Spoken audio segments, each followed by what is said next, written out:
আমরা বগুড়া 6 আসনে তাহলে বলি আমাদের সর্বমোট 151টি কেন্দ্রের সবগুলির আমরা রেজাল্ট পেয়েছি পোস্টাল ব্যালট সহ। হ্যাঁ, আমাদের পোস্টাল ব্যালট সহ মাইক্রোফোন আমরা সর্বমোট 151টি আসন কেন্দ্রের মধ্যে 151টি রেজাল্ট পেয়েছি, অর্থাৎ পোস্টাল সহ কেন্দ্র সহ। এখানে সর্বোচ্চ ভোট পেয়েছেন জনাব তারেক রহমান, বাংলাদেশ জাতীয়তাবাদী দল বিএনপি। উনি ধানের শীষ প্রতীকে পেয়েছেন 2,16,284টি ভোট। সেজন্য ওনাকে আমরা বেসরকারিভাবে বিজয়ী ঘোষণা করলাম। এবং ওনার নিকটতম প্রতিদ্বন্দ্বী জনাব মোহাম্মদ আবিদুর রহমান, বাংলাদেশ জামাতে ইসলামী দাঁড়িপাল্লা প্রতীকে উনি পেয়েছেন 97,626 ভোট।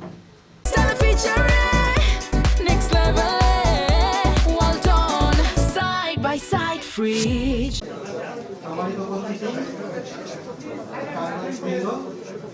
আমরা 16টি এর মধ্যে জনাব প্রতিদ্বন্দ্বী প্রার্থীর নাম জনাব ABM মোস্তফা কামাল পাশা, উনি ইসলামিক আন্দোলন বাংলাদেশে।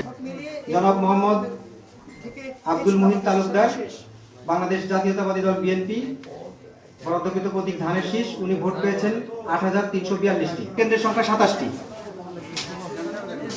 প্রতিদ্বন্দ্বী প্রার্থীর নাম জনাব আব্দুল্লাহ আল ওয়াকি, উনি আব্দুল্লাহ আল ওয়াকি, জাতীয় সমাজতান্ত্রিক দল JSD, তারা প্রতীকে উনি পেয়েছেন 176টি ভোট।